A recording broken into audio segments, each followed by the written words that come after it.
Hello there, welcome back to my channel. Today is Wednesday, May 13th. I really should not be holding the camera this close to my face on a day when I'm not wearing makeup. No, I'm wearing makeup. But that is just the name of the game right now at this point of the year. It is surviving, not necessarily thriving, taking it one day at a time, and we're gonna make it. But at this point, we have, including today, 7 more days of school. And so today, first of all, I want to recap you on our House Olympics, which is like our field day, and our field trip, which happened yesterday and Monday. Yes, back to back. Do not recommend, it's very exhausting. And then we're gonna talk about end of the year stuff because my end of the year classroom pack-up has begun. I'm gonna show you my progress with that, talk about my end of the year checklist, ways that I have my students help, and things that are happening today as we wrap up kind of the last little bit of curriculum leading into the last week of school. So without further ado, let's jump into it.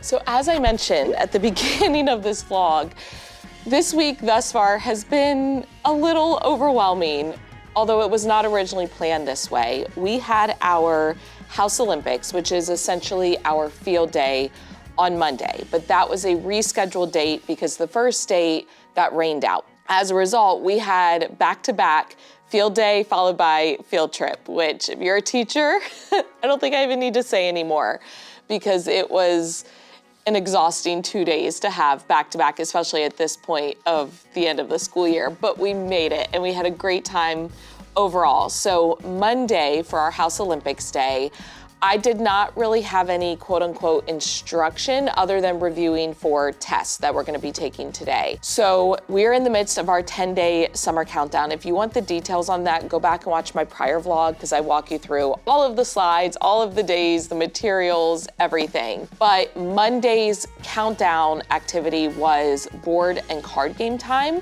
So I had previously emailed families and told students they could bring a board game or a card game from home. So that was one of the things we did earlier on in the day because our House Olympics time is at the very end of the day. And it was so cute because I also let them play all of my indoor recess games, and I had a student who pulled them all out and laid them across the counter, and they're like, everyone, these are your choices. And of course they had games that they had brought from home. So it was really cute to see them teaching each other.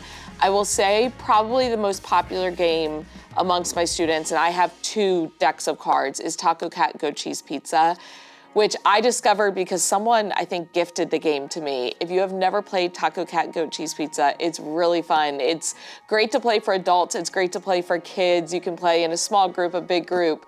It's a blast, so highly recommend. I'll link that for you if you've never played.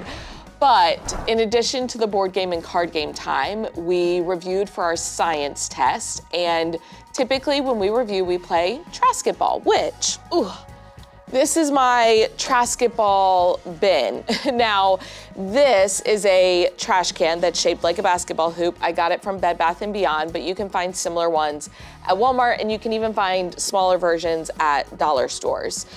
I will say my basketballs have seen better days, okay? They are peeling, but I've been using them for several years, so I guess it's to be expected. At some point, I'm gonna replace them. These ones are just basic foam. These 2 are nice, they're slow rising, but I only have 2 of them, and typically when I play, I have 5 to 6 groups, and I like for each group to be able to get their own ball because it just speeds up the process. But for reviewing for this science test, I did grudge ball instead of Trasketball, but it used the exact same materials. Now, I have templates for both of these games in my TPT store. The actual templates are basically the same. It's just a different color background, a different title. But when I play grudge ball with my students, they are still answering questions in groups and they're still taking shots at the basket. But each group starts with 10 X's up on the board. If they get a question correct, they get to erase an X from another team, which is why it's called grudge ball, because they start to kind of form alliances and they get a little bit upset with each other, but we have a discussion beforehand about how it's just a game and ultimately you have to erase X's from someone if you get questions correct. And if another team is erasing X's from you, it's because they see you as a threat. Ladies and gentlemen, threat level midnight. and no one had their feelings hurt. They were all great sports about it. But after they erase an X from another team, they then take a shot at the basket, and I have 2 lines. If they make it from the front line, which is the closer line, they get to add an X to their team. If they make it from the back line that's farther away, they get to add 2 X's to their team. So they're simultaneously like erasing X's and then adding X's. If a team gets out, meaning all of their X's have been erased by other teams, which did happen in both of my classes, I have them continue answering questions. They don't get to erase X's from other teams because they're temporarily out of the game, but they do still take their bonus shots, and I let them do it from the close line. Once they make their bonus shot, I give them 5 X's to get back in the game, which you could argue is maybe not fair. I don't know. My students never question it. I'm just like, hey, if you're out and you make the basket, you get 5 X's to come back in the game. And it was a great learning lesson because the team that was targeted in my morning class and got out first came back to win the game. So you just never know.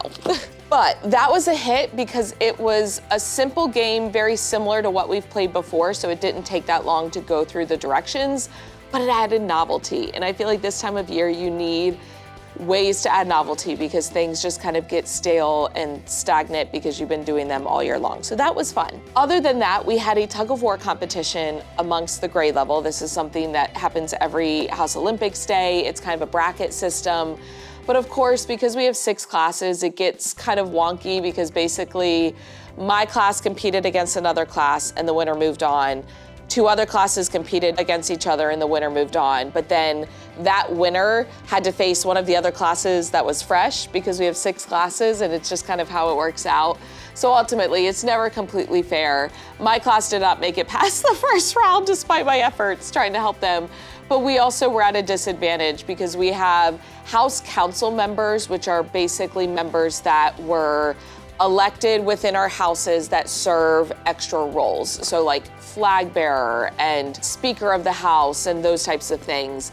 They help out with the younger grades during House Olympics. So I had like 4 students who were gone from my class who were helping out with like the kindergarten and first grade House Olympics that weren't on my team. So we were down students. We were going against a boy-heavy class, and we were on the muddier side of the grass because, of course, it downpoured, like major storm, hail, all of that the night before. And so we were kind of hesitant of how much things would dry out. Thankfully, by the time we were outside for House Olympics, it was fine. But our tug of war was in the morning, and the grass was definitely still a little muddy. But I had told my students, what will make me proud is seeing how you conduct yourselves, whether you win or lose. So if you happen to be the victor, then you stay humble and you still congratulate the other team. If you lose, you congratulate the other team and you're happy for them and you continue to cheer for them. And they were fantastic sports about it. So that warmed my teacher heart, made me very, very happy. Okay, we have pivoted, just so I'm not sitting in one place for too long. But yesterday was then our field trip, and overall it was a fantastic day. I was super proud of my students, how they represented themselves and our class and our school during the field trip because, you know, I always have high expectations for them for field trips because I'm like, look, we're out in a public space and I am very harsh with them about making sure that they say thank you to all of the adults they interact with. So specifically the bus driver, chaperones, any workers that they interact with at the places that we go.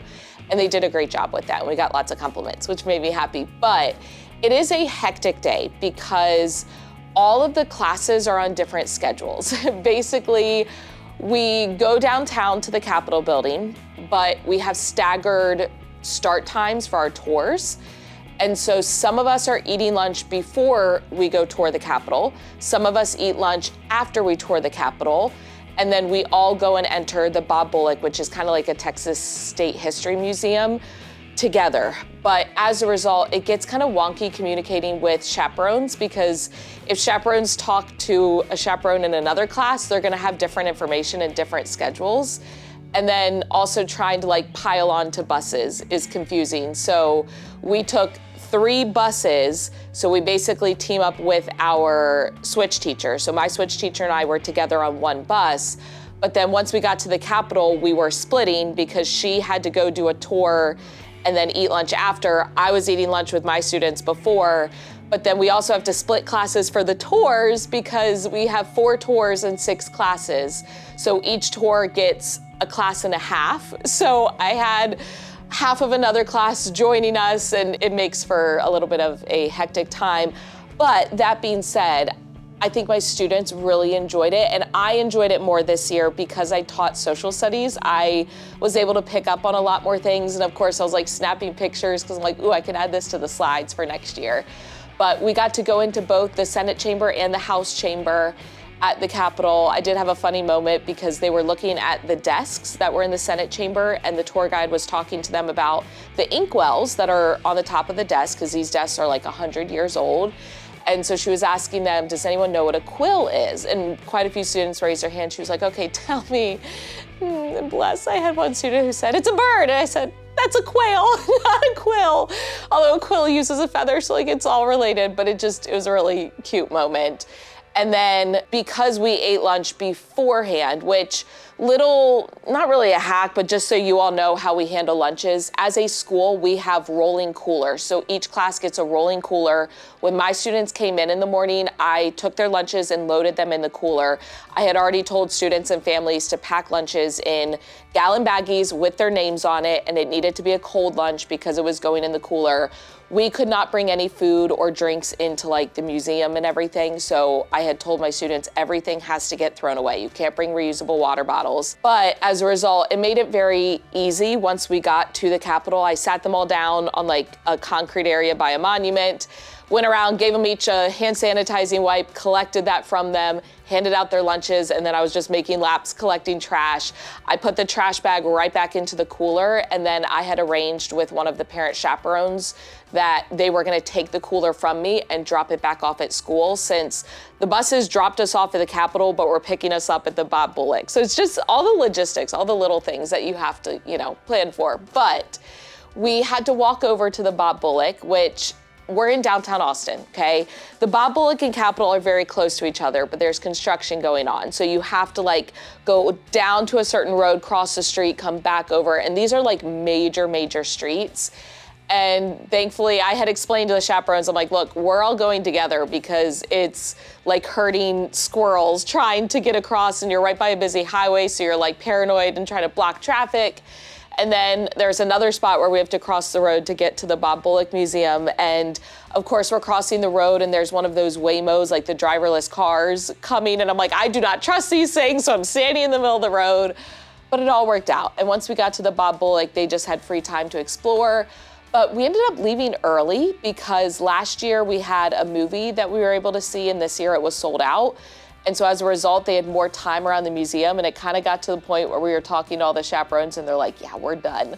So we called the buses to pick us up early, but then one of the buses was late, and so by the time we actually got on the road, it was later than we were planning on leaving initially. But it's fine, because we came back to school, and yesterday's countdown was movie and popcorn and juice boxes. So I handed that out. We kept the lights off for the last like 30 minutes of the day, and then we went home. And then I had to go back up to the office, collect my cooler, clean that out, return it, jump on a meeting, because next year I have to do this like teacher reading academy thing for the science of teaching reading. We'll come back to that later on. But it was a hectic day. So now let's pivot and talk about today and what's happening. Okay, we're really just bouncing back and forth, but you may notice, or maybe you didn't, because you're like, Michelle, you never dress up anymore. It's fine, we're just making it through.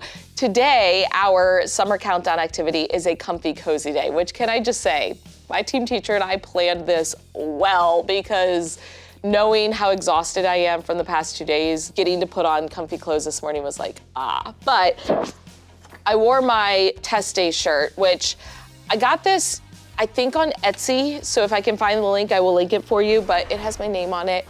And it works out well because not only is it comfy and cozy, but we are taking our final science and social studies test today. That's the main thing on the docket. Other than math, which math, we're just reviewing division, like the standard algorithm for division, because tomorrow we're gonna roll into dividing decimals. And so we wanted a day to just solidify standard algorithm for addition, make sure we're all on the same page before we incorporate decimals. But otherwise, I made a Kahoot to review for social studies because my students were begging me. They're like, there's an achievement. We haven't done a social studies Kahoot. And I said, okay, I made a Kahoot for social studies. We're gonna do that, take the test, and then that's basically it in terms of like instruction for major things for the year, so I will feel much better when that is done. But that being said, I have been slowly adding things to my to-do list. Like you'll notice I just picked up my phone to look at my to-do list because on my list today, I need to release those tests. We use a program called Eduphoria, and we have to go on and manually like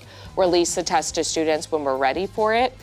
And then I will need to grade those tests. They both have written responses. So the multiple choice automatically grades, but I have to grade the written part and then put them into the grade book, and those will be my final grades. So I then need to submit my grades once those are all done. Any corrections have been made, if anyone's absent. It'll kind of depend on, you know, who all's here today and how much we get through. But grades are due on Friday, but I would like to get them done in advance of that. And then of course, once I have that on the to-do list, I remember, oh yeah, I'm gonna have to stuff report card envelopes. But I don't know exactly when that's gonna be because I have to wait to get the report cards in my mailbox to stuff them in the envelopes. So some of my to-do list items I put on a specific day. For example, I have like submit grades on Friday with the date tied to it because that's the day I have to submit grades. But then I also have loosey-goosey to-do list items like stuff report card envelopes that do not have a specific date. I will just get them done as I can. So that's the perfect transition into end of the year checklist. What are all of the things I need to get done between now and the rest of the school year? I have started my personal list. So these are things that I think of that I need to do that aren't necessarily on my school checklist. We do receive a checklist from our school. In fact, we got it last Wednesday, I believe. We had a faculty meeting and we were given our end of the year checklist. So it's things like making sure that you take down everything off of the walls, you take down anything you've taped onto student desks or windows, and you return your student cards. We call them the pinks and blues, but it's where we write down like grades and placements and all of that kind of stuff. Outside of those items, there are things that I specifically have to do. For example, I have a mini fridge in my room. I need to make sure that I defrost that. So I've already put that on my to-do list, and I have assigned it to the day before the last day of school because I will basically leave it kind of upside down over my sink. That way any liquid drains out, and I want that done prior to the last day so that overnight it defrosts, it drains, and then the last day I can just like pack it away. I also have things on there like scheduling my last email to families. We send a email newsletter every Friday, but the last day of school is on a Thursday.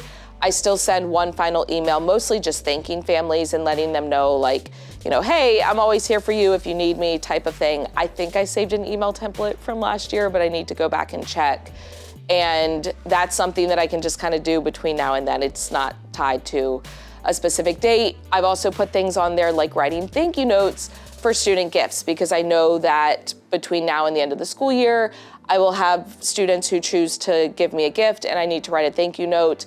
That will not get fully done until the last day of school, but it's something that I will work on periodically if or when any gifts come in. And I like to have a pretty open to-do list on the last day of school so that I can prioritize getting thank you notes written before students leave. But with that, I need to actually show you a student gift I was given yesterday. It's not in my lunchbox, but I do need to unpack my lunchbox. I just realized I hadn't put that away yet. So for my team teacher and I brought us Alani News to have today because I was like, you know what? She likes Alani News and we both survived the field trip yesterday. So I have that to give to her this morning. But let me go ahead and put my lunch away. Okay, so this is a gift that I received from a student yesterday. They came to me in the morning and they were like, I can't wait any longer. I need to give you your gift. There were some socks that were all like lifting related. I love just like the thought behind it. You know, it shows how much like they've gotten to know me throughout the year. But this was so adorable, I had to show you. So it is a pen holder. So the idea is you can take like a pen or a pencil and you can have it across here, but it's a rack, like a barbell rack, and it has a barbell. It's so cute. I absolutely love it. Now, okay, well, this is what happens when I assemble it at home and then bring it into the classroom. There we go, so cute. On top of that, I've already written that thank you note. It's also the time of year when we get all of the Oh, the Places You'll Go books, which if you're a teacher, you know. If you know, you know. I will say, I love writing in them. And I love when they are given to me early so that I have enough time to like really put thought and time into the message, because I'll sit there for like half an hour writing a message. And when we're giving them all like the very last day of school or like the second to last day of school, it makes it very stressful to try to get them all done. So I appreciate when those are sent in early. Now, let me look at my list of my room pack-up progress. So I'm gonna take you around and show you like where I'm at with things around the room. Let me unpack. I've got stuff like Pringles cans in here because we're doing our Pringles challenge where they have to try to make a ring out of a can of Pringles on Friday, and I'm worried that I will have students without Pringles. So when I went to the store last night, I went ahead and grabbed it.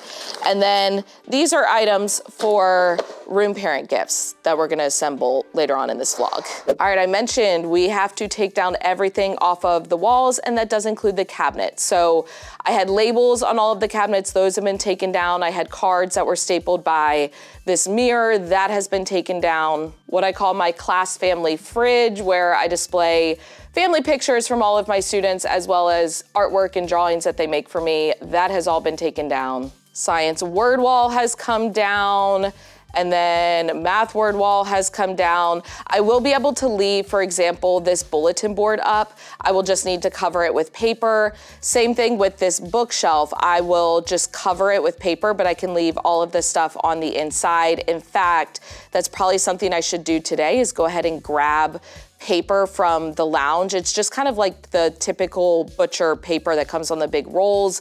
But toward the end of the year, when all the teachers start taking it to cover stuff, sometimes it can run low. So I want to grab that early. And then in terms of things still on my list, and again, most of this comes from the checklist from my school, I will need to collect and inventory like textbooks. So since we're taking our last social studies test today, I'm gonna have a student go ahead and take all of the social studies books out of their desks so that I can count them, and then those will get stored into either cubbies or my cabinet. Anything we put in cubbies have to be in a bin. We can't just shove things into the cubby, so most likely I'll actually put them in a cabinet.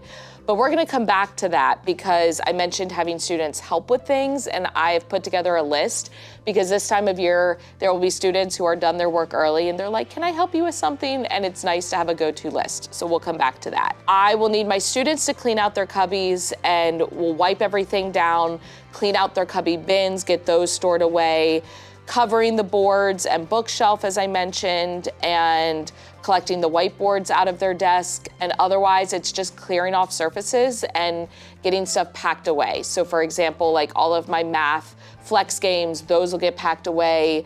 The Chromebooks go home with students, but then the charging cables and all that that belong to me will get packed away. So let's talk about things that students can help with this time of year. It's nice to have a go-to list. That way you can utilize them while they're here and put them to good use and have them check things off of your list for you, but you're not sitting there going, like, there's a lot of things around the room that you have to do. For example, like covering my bulletin board. It's not something that my students are gonna help me with, but I wanna make sure that I can have jobs for them. So here's what I have on my list. Collecting textbooks from the desk, collecting whiteboards from the desk, cleaning the whiteboard, so taking a wipe and like wiping them all down so they're fresh for next year, sharpening colored pencils. I have a drawer of colored pencils that I let my students use. I will have them go through and sharpen all of them so that they're ready to go for next year. Also things like testing markers to see if any are dried out, or pens. Like I will give them my pen caddy and go test all of these, throw away the ones that are no longer working. I will have them go through my indoor recess games and check them to see if all the pieces are there and organize them and clean them out. Same thing for all of my math flex games and those bins. They will go through and clean them all out. Sometimes I even have them sort like playing cards to make sure we're not missing any. I will have them check my library bins, so making sure the books are all in the correct bins and none of them belong to other teachers. We actually have our librarian coming around today. As an incentive for students to turn in all of their books, they do this like lollipop draw, so the kids all get to pick a dum-dum, and if they have one that's like colored at the end, they get an extra prize, but it's an incentive to get them to return all their books. So I think all of my students have returned their books, but sometimes you find ones from like other classes. It's always bizarre. I'm like, how did that end up in here? and then wet wiping everything. If you've never done the dirtiest wipe competition, you give each student a wipe and you're like, all right, whoever ends up with the dirtiest wipe wins, and it incentivizes them to go down and wipe all of the surfaces. We are gonna do shaving cream on desks on Monday, which we're doing the Pringles challenge on Friday, so their desks are gonna get very crummy, and then doing the shaving cream on Monday will help to clean them.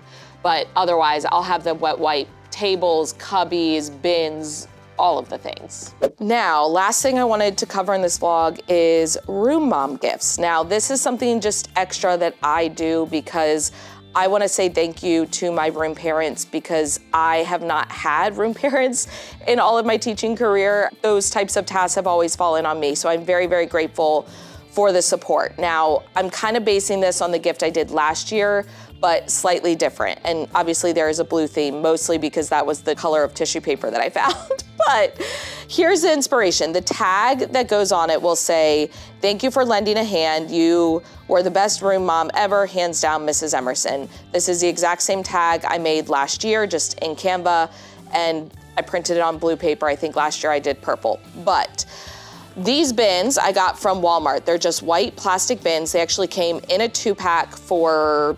$2.90 something cents. So they were like $1.50 a piece.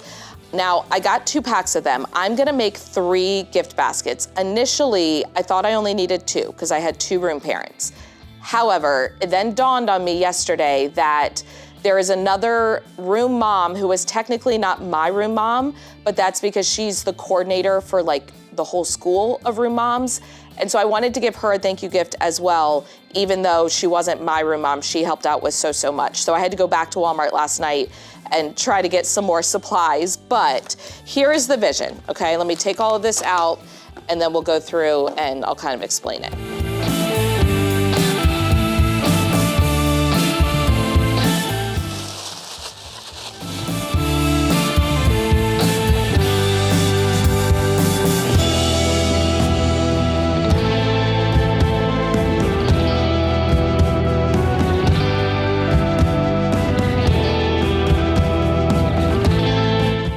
So here is the finished product. They look a little overwhelming with the tissue paper now that I see that, so maybe I'll tuck some more of that down. But I put the little sign on just the front of the bin, and then inside I put the blue tissue paper, and then there's just some brown paper shred. They each are getting a thing of Meyer's hand soap, the blueberry scent. This is a hand mask. I got this from Walmart. Now you'll notice I do not have one in this bin. I had to order it, it's coming. And then they have a hand sanitizer spray. This is Sandalwood Waves, that also came from Walmart. Some Gold Bond hand cream, which I was going to originally do the EOS brand, but they didn't have any that were the right color and I needed blue to match. And then this is the Trader Joe's hand sanitizer spray in the lavender scent, which that's purple, but the actual bottle is blue. So it kind of fits the theme. So that is all inside. Now this one has a bigger thing, and instead of hand cream, it is just lotion, but it's because Walmart was out. So we did what we could with what we had. It's fine. And then they each have a thank you card. And again, we've got the blue to kind of match, but that will go inside. So all in all, it was pretty easy to put together. It fits the theme of hand, and I figured it's stuff that's actually like useful. But now I get to check off on my to-do list to prep room parent gifts. Yay. I'm gonna basically just tuck those behind my desk and hold on to them until the last day of school. I've already checked with each of those parents. I'm like, hey, are you coming to our bye-bye breakfast on the last day of school? And they're like, yep, I'll be there. So that's what I plan to give it to them. But otherwise, today is just about getting social studies tests done, maybe graded and put in the grade book, science tests done, maybe graded, put in the grade book, and starting to put some more things around the room away. I'm also trying to go through and purge and starting to get stuff ready for next school year, which I know sounds crazy, but maybe I'll do another vlog where I talk about like how I prep a bin of stuff so that I'm ready to go for the fall. Although it's kind of really the end of summer because we go back to school so early. But that being said, I hope that you enjoyed this vlog. And if you did, please give it a thumbs up, hit the subscribe button and notification bell so you don't miss any future videos.